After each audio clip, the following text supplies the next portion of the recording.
Hey, Zombie Barney here. Anywho, as you can see by the title of the video and stuff, this is kind of just like tips for Monster Hunter World, the beta specifically, and hopefully these tips can also transfer over into the full game, which is in a week. Um, I do not have a script for this at all. This is kind of just going about it. Um, The reason why I thought about doing this is because last night on my stream I was teaching my friends Ricky and Nathan on how to play, and I gave Ricky a really good tutorial. And then later on, when Nathan hopped on and he started playing with us, I kind of just half-assed it at that point because I didn't feel like repeating myself. So I figured I'd try to emulate what I did with Ricky last night, and go a step further than that. That way I never have to do this again for a friend or anything like that. So let's get started. As you can see right now, I'm in the training area, which is what I would suggest anybody to do when they first come into the game, because in the training area you can. Hold up, let me hop down here. In the training area, you can legitimately just go to the item box here, go down to change equipment, and then you can select 14 weapons, and these are all 14 weapons in the game. Well, what weapon types, not all the 14 weapons. There's a lot of weapons, but it's the 14 weapon types. You know, you got your great sword, your SNS, your dual blades, your long sword, your hammer, your charge blade, your switch axe, your gun lance, your hunting horn, your insect glaive, your hunter's bow. I think this is there's a heavy bow gun and light bow gun, and they also throw in another heavy bow gun. And the reason is because the special ammo on the two heavy bow guns are different. Now, I'm not going to be going through and like showing you different combos and stuff like that to do with weapons. That I think is best done by yourself. Because nothing pays off more to know if you like a weapon or not than hands-on training with it. Like, for instance, I thought I would like the charge blade, right? I do not like the charge blade. I'm not a fan of the controls for it or anything. And another one, which is a throwback for me for Monster Hunter Tri, is I used to use the lance as well, especially in game. Using the lance on here, I was just like, man, I don't really care for it that much. Though, seeing that the Devil Joe is coming back in with the first DLC, I'm probably going to just pick up a sleep lance just for him if I'm having issues using the insect glaive against him. Alright, so let's talk about what's on the HUD right now. Up in your top left, you've got your name, your health, and your stamina. Stamina drains, not necessarily with every attack, but some attacks do. Every time you evade, it'll drain. If you're sprinting, it'll also drain. And let me swap over to the switch axe real quick so I can show you that some attacks do end up draining your stamina. The switch axe has two forms, axe and sword. You can power up the sword attacks by injecting them with file energy. Alright. This wild swing here is technically a unlimited combo as long as you have stamina.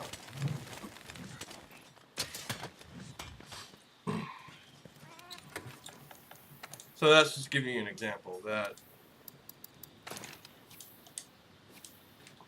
some things, or some combos do end up draining your stamina. Though I guess I could have just done it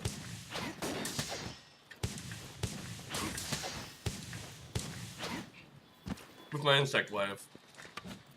Alright.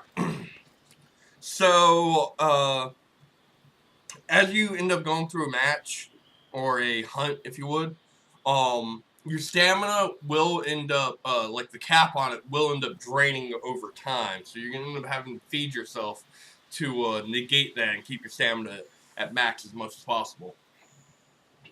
But generally, if you're like at the end of a hunt and the monster's about to go down, don't even fucking worry about it. Excuse me. Alright. Had coffee a little while ago. It's got me burping for some reason. So after that, there on the left side, you've got your, that kind of glowing green blade right there. That's the sharpness level of your weapon. And I don't know if they did... Yeah, every weapon here has the exact same sharpness level. Of course those don't. Well, actually, let me go right back to that. Alright, so if you've seen over there on the right side, it says sharpness. So green's kind of like the base level for, or actually I think the yellow right there is like the base level for sharpness. And then there's different levels of sharpness, like there's blue after the green, I think, and then it goes to white and purple, or it goes purple and white. It's been a while. But the sharper your weapon is, the less likely it is to end up bouncing off of a hard portion of a monster. When your sharpness goes down, you got to use a whetstone in order to regain that sharpness. Now, you can't just get your sharpness higher than what it already is at, or I guess the way to word this is, you can't get your sharpness higher than what's already predetermined by the weapon. So, like with my feathered blade here, I can't get my sharpness above green. Green is the max level for it. And anything you can hit, except for, I think, teammates and, like, your palicos. Actually gonna hit them? No. I'm not sure if you can hit your palicos. Anything you can hit, except for your teammates and maybe your palicos, will end up actually draining your sharpness. Here, let me give a better example.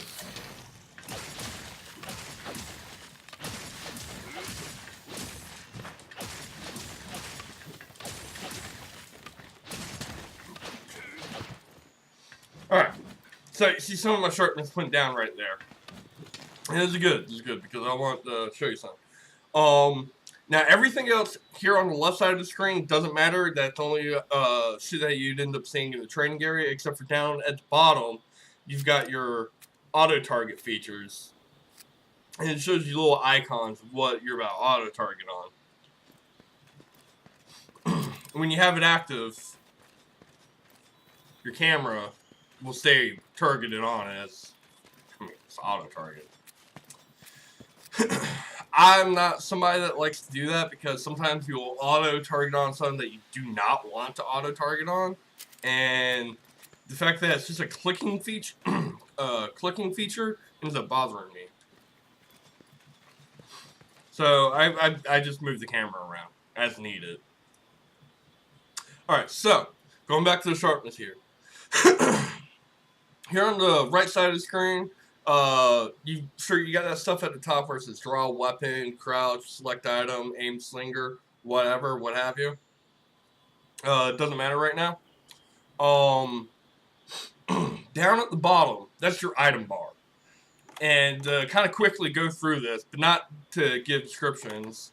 I'm just going to scroll and you can read it as I'm going through.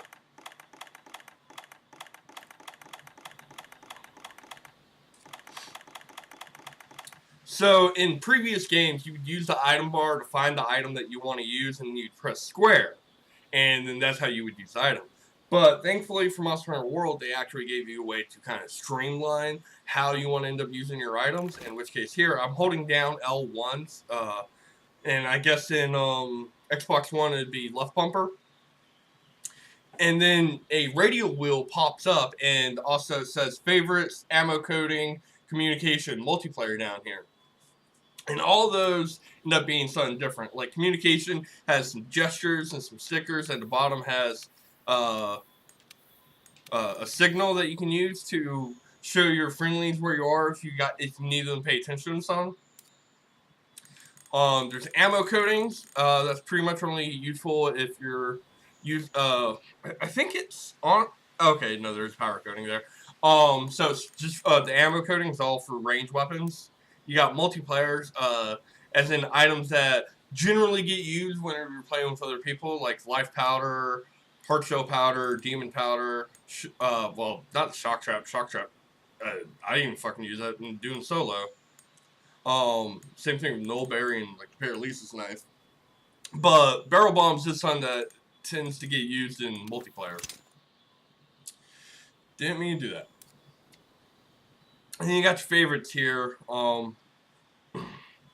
game already kind of predeterminedly selects what your favorites are. On the left side is your first specialized tool. On the right side is your second specialized tool. Is I've got the glider mantle and the health booster. I'll go over those here in a bit. Okay, didn't mean to activate that. So that's supposed to be the fast and easy way to end up using the whetstone. There's two different ways to use the whetstone. You can use it when your weapon's up, and it'll pull out the whetstone, sharpen the blade, and put the weapon back up, right? Like so. Like you just seen. And then he puts it back up. So the animation's longer. That's the long way of doing it. If you can, during a hunt, if you can get yourself away from the monster and hopefully behind like some cover or something, like say if that pillar is a monster and for some reason they can't get behind attack me directly because of this barrel right here. Oh, hit square, and that's not what you want to hit. Oh god. Yep. You can auto cancel by evading out whatever the hell you're doing, by the way. So then you would pull up the radial menu and do that.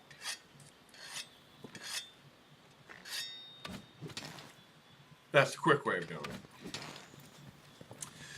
Alright. Before getting really into all the items, I'm first going to show you the armor and the effects of armor along with some of the weapons.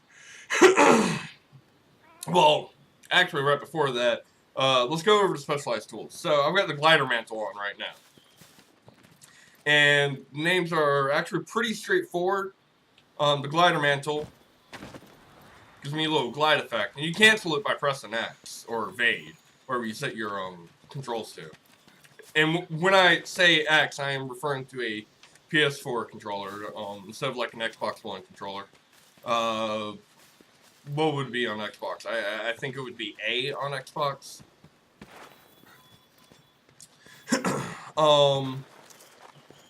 The glider mantle is also used to up your chances of successfully mounting a monster, which is really useful for somebody like me, which I use the insect glaive, which means I'm utility before DPS. My whole thing is mounting the monster, get it distracted, let everybody else DPS and just wail on it, and then hopefully I can end up toppling the monster, and then I can get some DPS in there as well. And the glider mantle just makes it easier for me to do that, because it also ups your chances of mounting, so.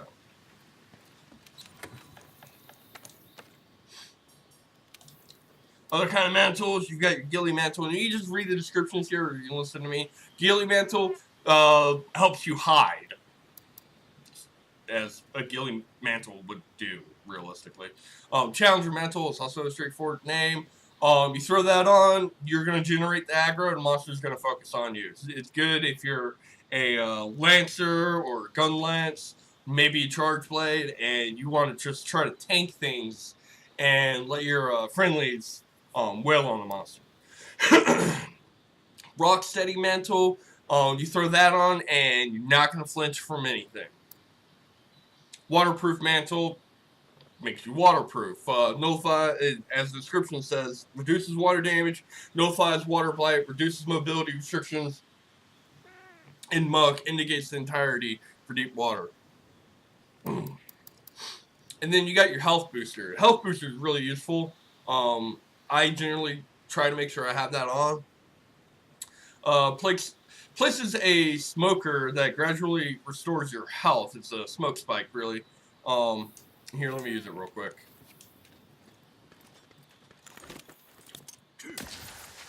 The health booster lets you place a smoke spike that gradually restores your health when you stand in its smoke. Yep. This thing has literally been the defining reason between life and death when I was going up against Nergigante a few times. And it won't just heal you, it'll also heal any of your friendlies that walk into its AoE. So, and it's not like an instant heal, it's a recharge effect. Not what I was trying to do.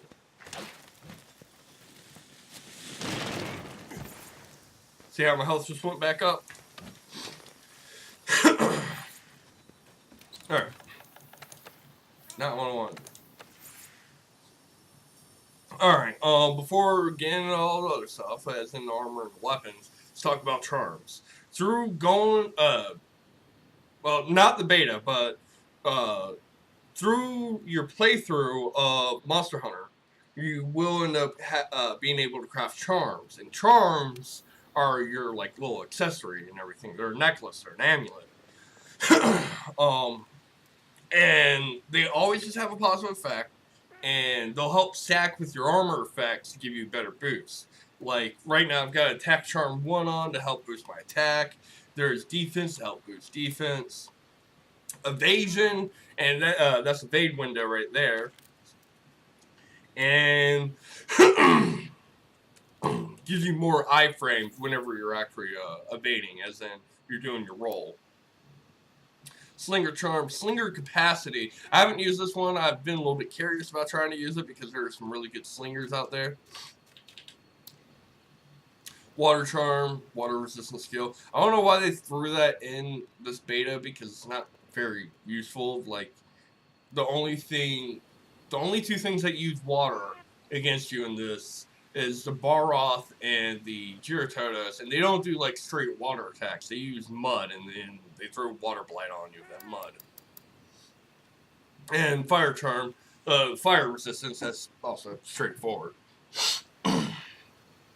And there's a whole slew of charms out there that you can end up throwing on, and will usually be really helpful, and you can upgrade them as well so that the effects that they give are greater, and then you're not going to have to require an armor piece to fill in that skill. Now, given that it's Monster Hunter World, I don't know how far along you can upgrade charms or anything like that, and we'll find out next week, but yeah. Alright. Let's go over armor real quick here. For my build using Insect Glaive playing in the beta, I use the Anja, Headgear, Hunter's Armor, Ingot Gloves, Hunter's Fogs, that's an important one, and Ingot Leggings. And that's because the Anja Headgear gives attack boost, Hunter's Armor gives attack boost, Ingot Gloves give a defense boost. Zero, I'll use that, or I'll use the Jagras Gloves for speed eating. Hunter's Fall, the important one, Master Mounter, which means that I'm more successful at mounting monsters generally. Ingot Leggings, Critical Eye, and as the word says, critical, it ups my crit chance. Alright, so let's go over some of the armor effects that you can get. So, looking here, you got attack boost, and if I was to press the touchpad, you can get a description of the skill right there. As you stack these effects together and everything, there's certain levels of it. And like max level for attack boost, which you will not be able to achieve during the beta, You get attack plus 21 and affinity plus 5%. Affinity is your crit chance, just to let you know. Some weapons later on in the future, when you're playing the game, will end up having like negative affinity, and what that means is it's the exact opposite of what you get from critting on a target, where when you crit on a target you do bonus damage. With negative affinity, when that procs, what ended up happening for you, instead of doing even more damage, you do less damage. So, my general rule of thumb is never go for negative affinity weapons, because it just it's cringeworthy when that happens to me. But starting over here on the left and going to the right, you got stun resistance. Boom. Speed eating. Jagger's headgear, or not Jagger's headgear. Recovery up. There's recovery up and recovery speed. There's difference.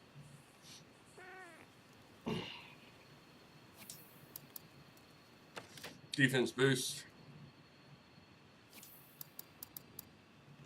Critical eye.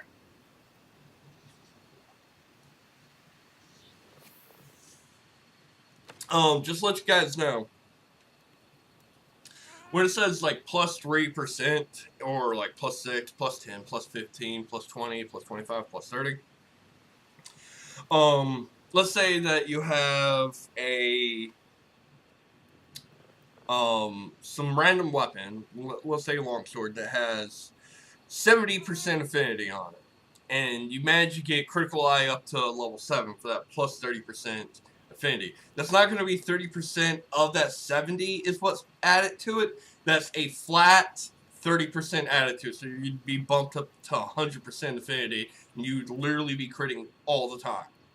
That's how that goes.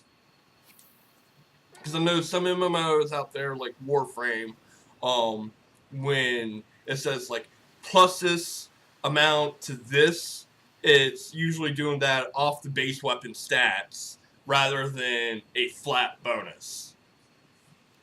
And in some cases, that's actually a really good thing. And so, there's pros and cons to both of those mathematical equations for generating damage for video games. And I'm not going to go into that right now. So, attack boost, recovery up, defense boost, fire resistance, ice attack. Only useful if your weapon has ice element to it. It doesn't add just ice damage. You have to have ice, an ice element weapon. So if you intend on using the switch axe during the beta, this would be useful for it.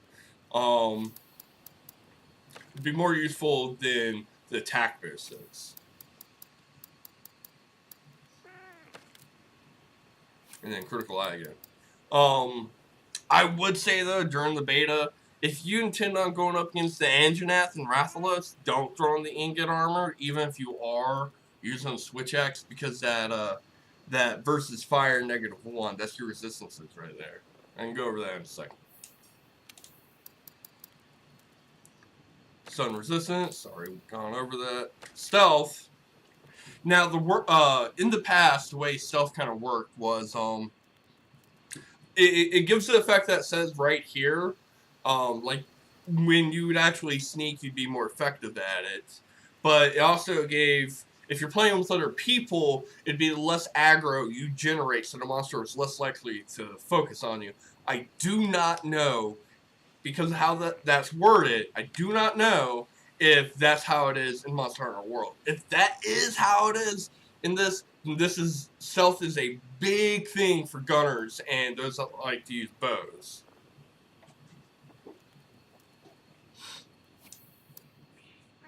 Speed eating, this one's always great. Slightly increases item use speed. It's not just what you eat, it's also like what you drink, potions, or like life powders, and any item that you use. It's just flat out makes you faster at doing.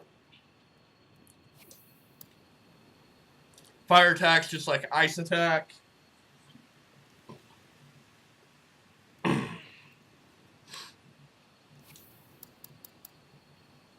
Recovery speed. Alright, so this is not recovery up, this is recovery speed, which is different.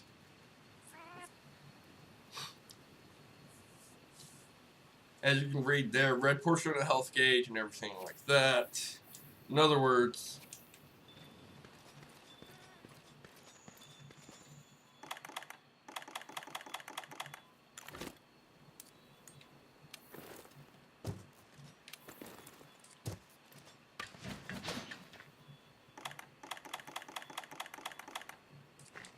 let's do it this way. See, up there at the left, there's a little bit of that red. So when you take damage, there's two portions of you taking damage. There's damage that you can recover from, which is the red portion, and then there's the actual damage that happens to you that you will not naturally regenerate. That you can only get back through using a healing item like a potion, or through something like the health booster. There's another way to get heals, but I'll go over that later.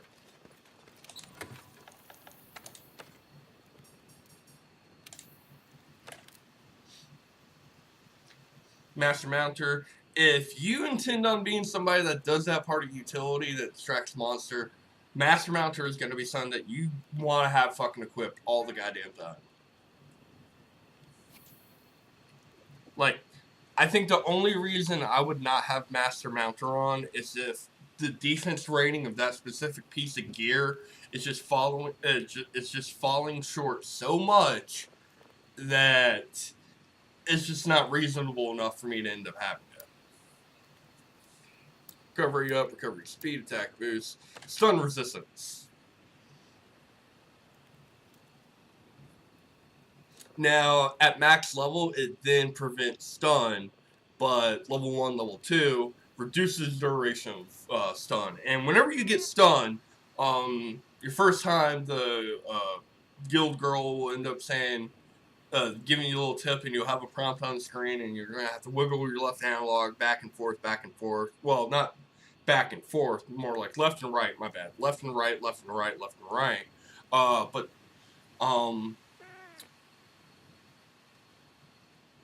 not sure if there's just specific attacks out there with certain monsters that outright cause stun, but I do know that if you get hit too many times by like hard-hitting attacks, there's a chance for you to get stunned, and it can lead you to die if the monster is just fucking rocking your ass for no reason.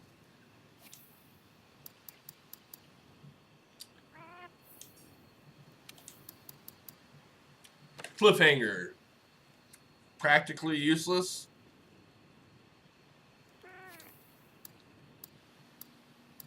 There's speed eating, fire resistance, critical eye, and recovery speed. So that's that for armor. Now, we are going to go over the right side of the screen over here when looking at armor. Oh, okay, I'm not completely done with armor. But, so, you know, that's all really straightforward on the right side. It says defense. That's your defense with that piece of armor, not your total defense.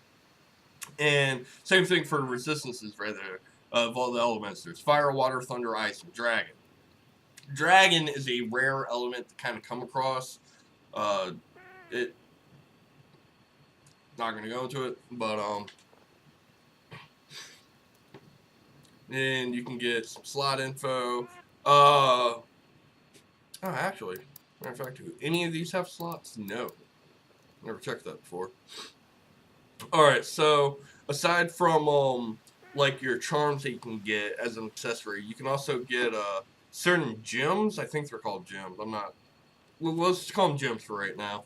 And if your piece of equipment has a slot on it, you can slot in gems onto your armor and your weapons. And I think you can just freely swap them in and out. So do not quote me on that. I cannot remember perfectly. and these gems will give you armor effects and you know, put your skills up higher. It's pretty straightforward, I suppose.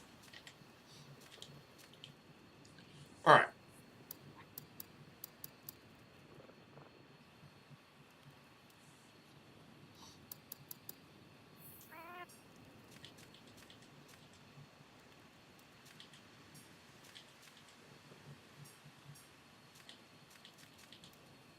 All right. So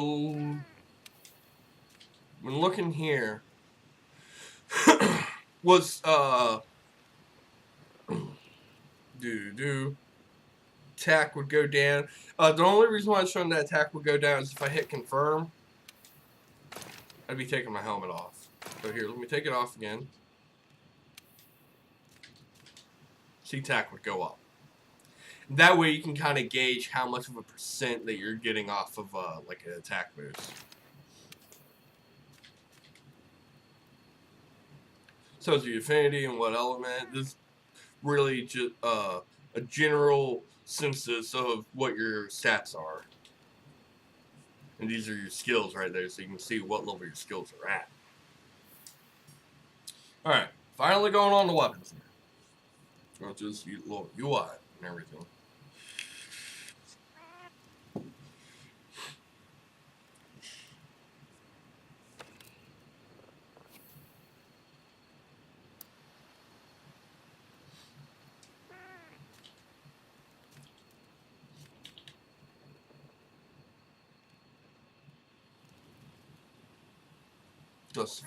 So there are some things that I need to end up learning myself whenever it comes down to the insect glaive.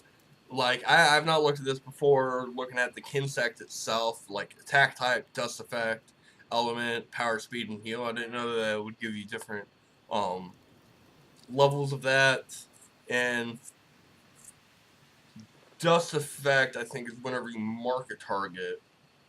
So that's why I didn't randomly poisoning monsters, I suppose. And the attack type, sever. And unfortunately, you can't really get info on that right now.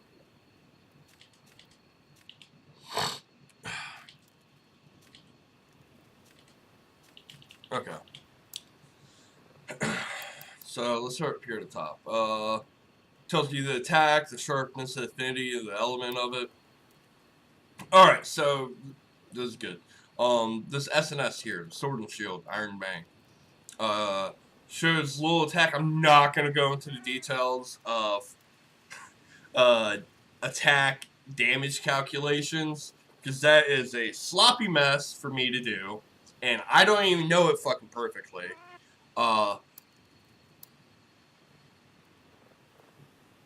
It's kind of hard to really say what's the what's the true DPS of a weapon when the game comes out and there's a steady wiki and everything. I'm sure the actual wiki can give you like a legitimate DPS counter on the attack qualities, so just look forward to that. So anywho, you got sharpness, affinity, and then element. Right here in the element, poison, 200. That's also kind of like with the whole attack. It's a whole DPS matter. Not going into it necessarily, but so there's status effects. It's poison, sleep, paralysis, and I believe that's all. And I think there might also end up being slime, which that's a very unique status effect. I'm not sure if it's truly going to be in the game or not. But generally speaking, when it comes down to like poison, paralysis, and sleep, the more you attack a monster with that status effect, it's like a certain meter that you've got to fill, right? From attacking it, boom, and once it's filled, that status effect will actually proc, and then there'll be, like in this case, poison, and then it'll start taking damage. When that effect wears off, every time you proc the actual status effect, the meter would go higher, and then higher, and then higher, and then higher. Because the monster becomes more resistant to that status effect the more often that status effect is procced on it.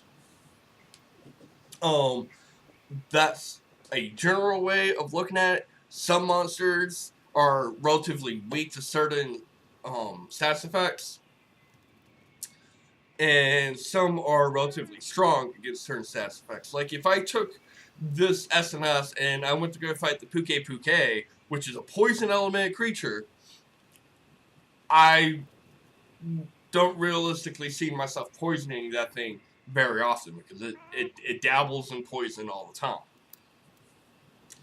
Water here, 10 water damage, boom. Just an actual element, like fire. This hammer is really good because it has paralysis 250.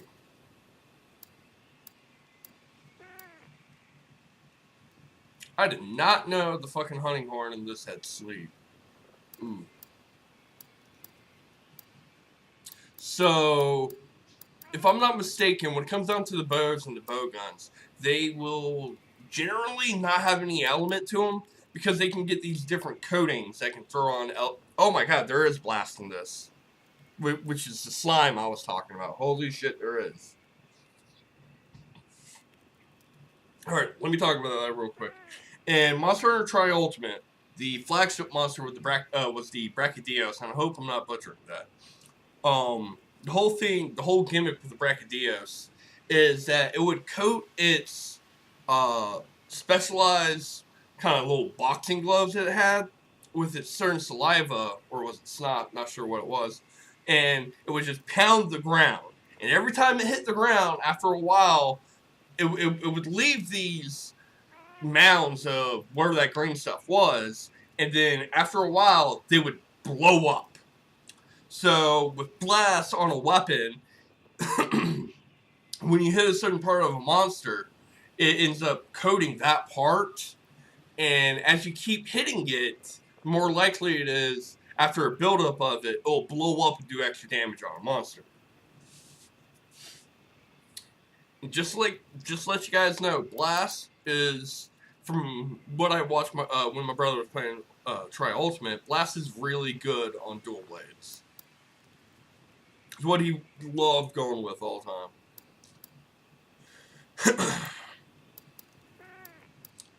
time. So there's different special ammos for the heavy guns and the or heavy bow guns and light bow guns.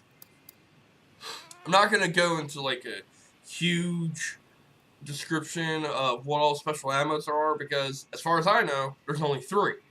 There's Wyvern Heart, Wyvern Blast, and Wyvern Snipe. So starting over on this one, Wyvern Snipe, and you might have seen this in trailers, that's when the hunter lays down and actually snipes at the monster. It'll hit the monster, and then it'll end up blowing up after a while. It does a lot of damage, and then you can't use it until a meter recharges. Wyvern Blast sticks the ground 3 times with a mine, and any of your attacks going through that to hit the monster ends up doing a extra effect, like the minor explosions and stuff. Really good for something like if you're using piercing ammo or you're using the close range shotgun ammo, and maybe slashing, I guess. I mean, it buffs damage to all the ammo that you end up using. The Wyvern Heart is the Gatling gun thing that you end up saying. Each shot itself doesn't do like extraordinary damage, but you end up shooting a fuck ton, so it's great.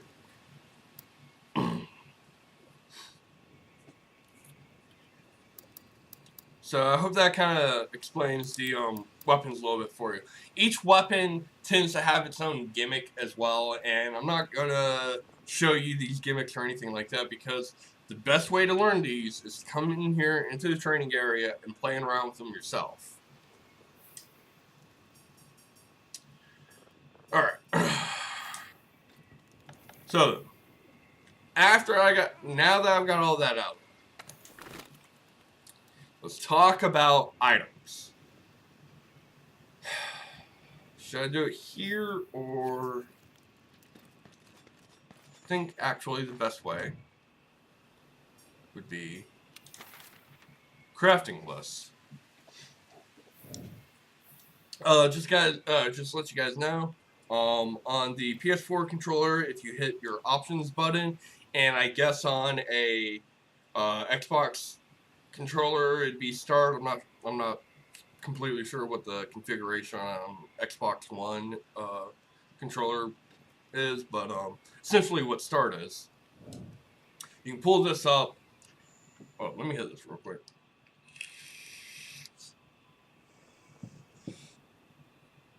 And drink this.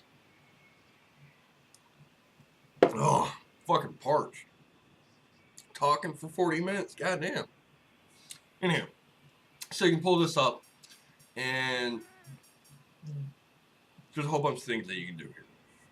You can look at all your status right there, your hunter rank, your health, your stamina, your weapon type bonus. Boom, boom, boom, boom, boom. And all that. And then here on the left, you got items and equipment. So you got your crafting list, item pouch, customized radio menu, equipment info. But you can look at your quest info when you're out on a quest. Your regular info, hunter's notes, palico info, play guide. Your communication with your gestures, your shout outs, stickers, chat, and signal. As far as I know, this is the only, like, if you press start, come over here, this is the only way that you can end up doing gestures. I haven't found out any other way to end up doing so. And then you got your options like audio, video, and some other things. That's signal. Okay. And I can't open up the map here because it's training area. It's only one zone. So, anyway, talking about items to kind of give you a rough explanation of the items. Alright, so potion, mega potion, first aid med, those are your basic healing items. And, well, that's first aid med plus, not regular first aid med. The way it kind of goes and, like, how much heals you, first, from lowest to highest.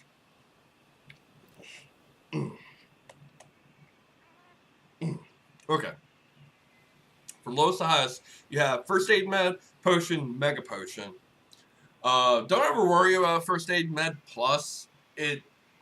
I would see that as actually a waste of a resource of like honey to make a first aid med plus. That is if you end up going into a match with honey on you to make more potion because you think, oh shit, I'm gonna take a lot of damage. Some people end up doing that. Antidote, it's for healing poison. Herbal medicine. And there's a description down at the bottom left where you can read that as well.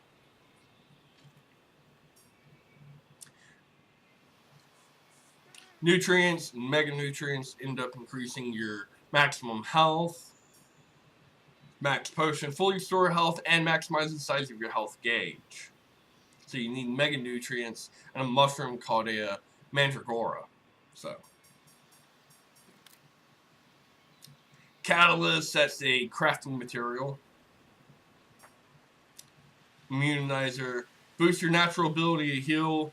I would say this is barely even used by anybody. It might, the immunizer might be a part of the ancient potion right here. Fully restores health and maximizes the size of your health and stamina gauge. That's the step up from a max potion, is the ancient potion, and super good, super useful. Then you got life powder, herbal powder, and then there's also, like demon powder, heart shell powder. But life powder is a multiplayer item. You pop that, and if everybody's in the same zone, end up healing everybody there, or everybody that's in that zone. You won't heal your team through an infinite amount of distance, though. Herbal powder is for poison, right? Yeah. Anything that says like boom powder, that's generally a multiplayer item. So energy drink, dash juice, These are, okay, so energy drink, guild approved, beverage that boosts your stamina, shakes off sleep too. Dash juice, dulls one's sense of exhaustion, reduces stamina depletion for a time. And I don't know if they're going to have it, but they might also have Mega Dash Juice. Mega Dash Juice would fill up your stamina gauge completely, the cap of it. And for a short amount of time, you have unlimited stamina. And that would work really well in like Monster Hunter Tri for me because I would end up popping that right before a monster was going to walk into a trap or something, and then run up to it with switch axe and just do that wild combo and never run out of stamina. Demon Drug. Alright, so you're going to see here Demon Drug, Demon Powder, Might Pill. Armor Skin, Hard Shell Powder, and Adamant Pill. Alright, so there's Demon Drug and Mega Demon Drug, Armor Skin and Mega Armor Skin. Demon and Might is for attack, armor, hard shell, and adamant. That's all defense right there. If you can make these, the demon drugs, the drugs themselves, reasonably enough, they're really good for you because unlike the demon powder and the might pill, the demon drug and armor skin will end up lasting you, giving you the attack and defense buff through the entire 50 minutes of a quest. They will, though, end up being removed if you end up carding or dying. And I think the regular Demon Drug and Armor Skin gives you defense and attack up M, though it could be small.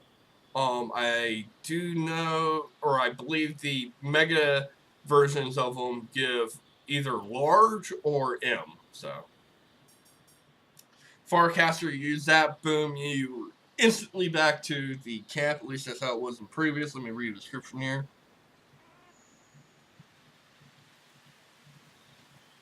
Okay, yeah. So, the Farcaster is like, let's say an escape rope from Pokemon, essentially. Gunpowder is a crafting material.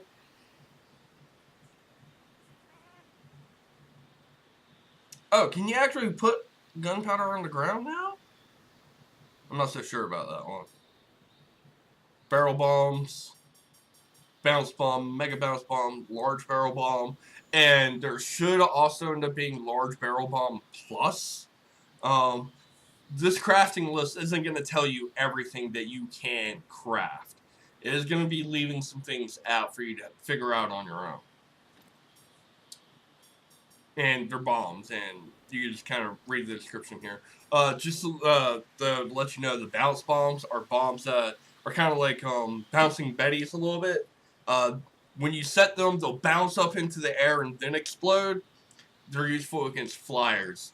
But saying that is kind of tricky because it's like, how are you going to necessarily aim that when the monster can easily move when it's flying? So you got your smoke bomb, poison smoke bomb. In this, the smoke bomb is actually probably really useful because if you have enough concealment, you can go into stealth and lose aggro that way. Poison smoke bomb, toxic cloud that you can just throw down and poisoning wherever's in it. In previous generations of Monster Hunter, you would have to use that to end up getting like monster fluid from insects, because whenever you'd go after insects and trying to get monster fluid and you attack them with your weapon, you're likely to just destroy the insect with your weapon, so you'd have to use the poison smoke bombs in order to bring them down, and they wouldn't be completely destroyed, and you have a better chance of getting monster fluid that way. But because of the slinger in this, there is a completely another option that you can end up using, and I'll go over that later. Actually, I might be coming up on it here in a second. Okay. Flesh pod, screamer pod, dung pod. I don't know why it gives you dung pod twice. Because there's different kinds of dung. Okay, so flash pod, that replaces the flash bomb in previous generations. You shoot that out with your slinger. After a certain distance, or I think whenever it collides with something, it'll end up setting off a flashbang, and if you're looking straight at it, it'll make your screen white. You've got to aim this though to where it actually blows up in the monster's face, and I can actually give you a little bit of a preview here in a second with it. Screamer pod replaces the sonic bomb, and you use that on monsters like the Diablos. Whenever that thing burrows into the ground, you shoot off that screamer pod, and it lets off this sonic blast, sonic blast, and it will end up disrupting it. And for like the Diablos, he'll end up burrowing down and pop right back out of the ground, and he'll be dazed for a little bit, trying to struggle to get out of the ground. You can wail on him. Also, like, back during Monster Hunter Tri, there was a Quirapeko. The Quirapeko had this gimmick where it can mimic the sounds of other monsters to call them there. And whenever he was doing that and you do a little dance with it, you could always throw the sonic bomb at him when he's doing it. It will interrupt him and also be dazed for a second. The dung pod can make monsters run away because you're literally shooting shit at them. But another use for it is if I don't know if you can use it if you're the one being pinned, but if you see a teammate getting pinned and you have a dung pod, shoot that fucking monster with the dung pod. It's a great idea to do because it'll make the monster think twice about going through with that pin animation on a teammate. And to go over slinger stuff real quick. So, down there in the bottom right, you can see it says Paralysis Knife. That's what I have currently equipped. Can I hit you with it? No? Because I'm in a training area, I have an unlimited amount. These things actually do a lot of paralysis damage.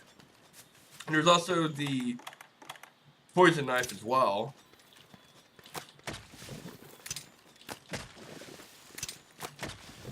Once again, a lot of poison damage. But there's different slinger ammo you can pick up as well. Like, right here, you can pick up some stone.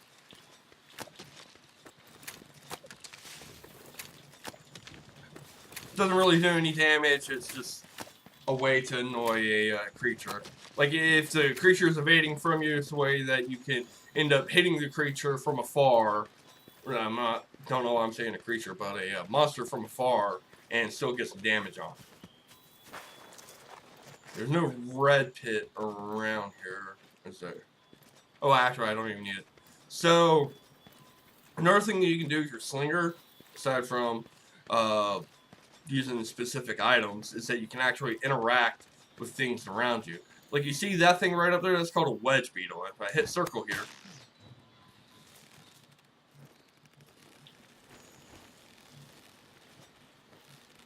I can kind of swing back and forth.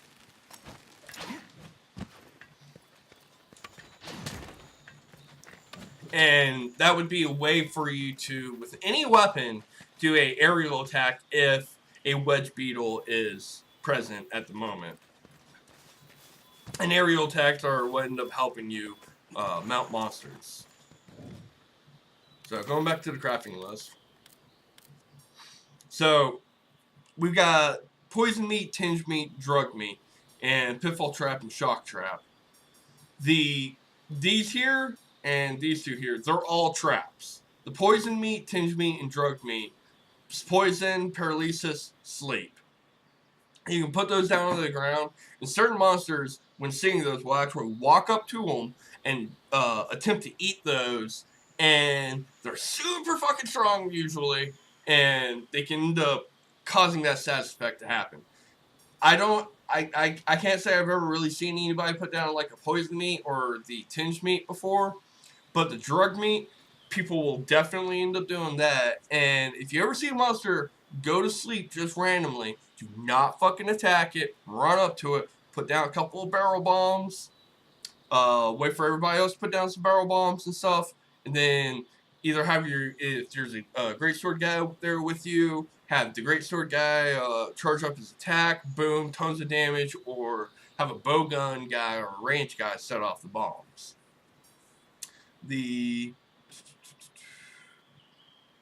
Okay, the net's just a crafting item. Pitfall trap, shock trap. The pitfall trap and the shock trap are reasonably named. The shock trap, you put it down, monster runs over, boom, they're paralyzed for a moment, they're getting shocked, they can't move. You can wail on them for doing damage, or if they're already weakened, like they're trying to get away from you, you can end up using trank bombs to capture the monster. Pitfall trap is essentially the same thing, except for the monster ends up falling into the ground and it's trying to get itself out. And you use that to just wail on a monster's back or on its head. Or you can use it to capture the monster. Trank bomb, as I was saying before, it's used to capture monsters. It's tranquilizer bomb, essentially. It's slinger ammo, boom, you shoot it off. Then you got the trank ammo, you got your coatings, and we got the knife right here. As I was just already showed you, the poison, the paralysis knife, there's sleep knife, and trank knife as well. And I think trank knife is... Yeah, the trank knife would be stronger than a trank bomb. But I believe you can you'll be able to carry more trank bombs than trank knives. Anyways.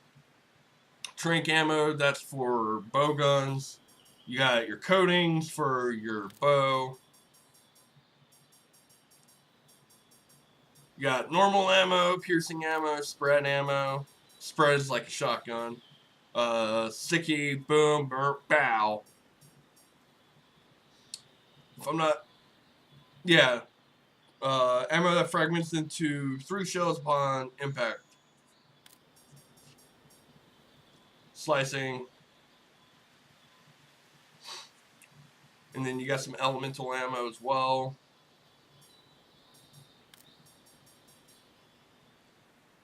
Exhaust drains the monster's stamina. And then you've got the ability to heal teammates. Or buff them with demon armor. Wyvern ammo. Ammo created through years of research into Wyvern's fire.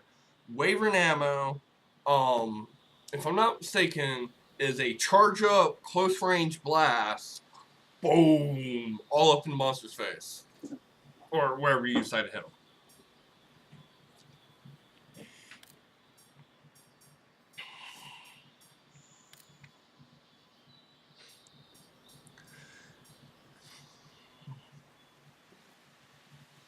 Okay. These different gunpowders here, I would say just read the description for it. And then there's this is everything: healing support, trap offense, ammo, and coatings.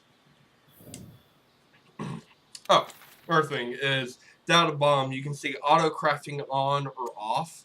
So boom. That's what the check marks are right there.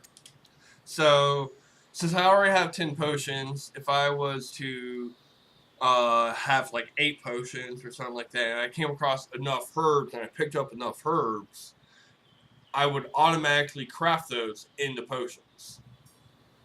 Or like if I was picking up honey and I needed some mega potions, don't have any mega potions but I have potions, pick up some honey while I'm running around and instantly craft it into a mega potion. Item pouch. This is everything that you have on you.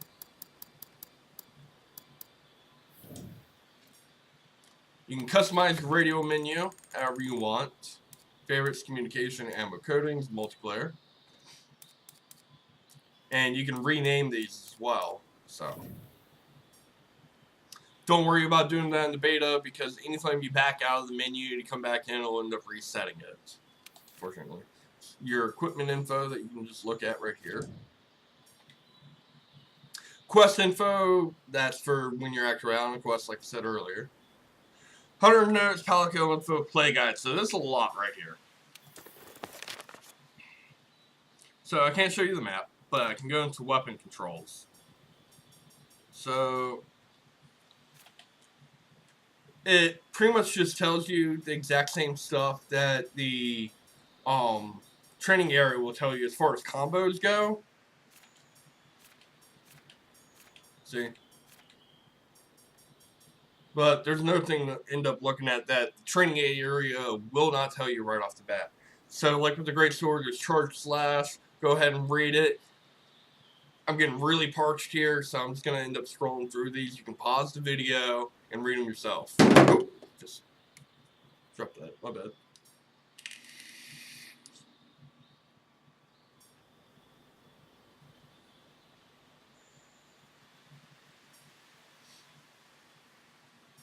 Oh.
So you got your Palico info that you can look at your Palico real quick.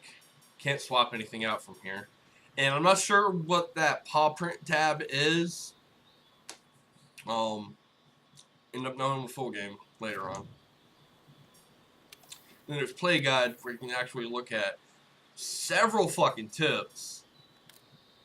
Tips on some of the weapons and how to use them as well. But since this has gone on for an hour, I'm going to put that in the part 2 of the video. Wasn't planning on there to be a part 2, but there's going to be a part 2 apparently. It'll be a lot shorter, hopefully.